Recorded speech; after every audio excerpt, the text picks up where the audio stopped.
Baked vegetable pasta is a wholesome and delicious recipe that pairs well with any season.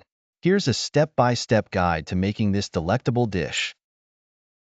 Preheat your oven to 375 degrees Fahrenheit, 190 degrees Celsius, and gather your ingredients.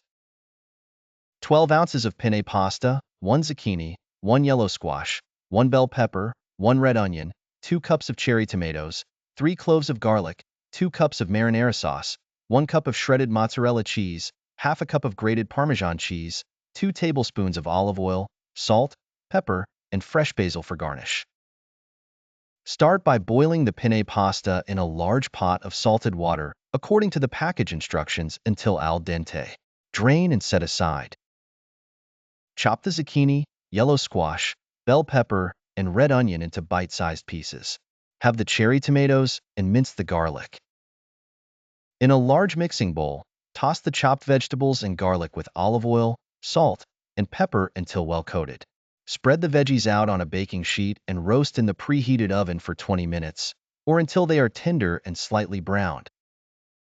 Once the vegetables are roasted, remove them from the oven.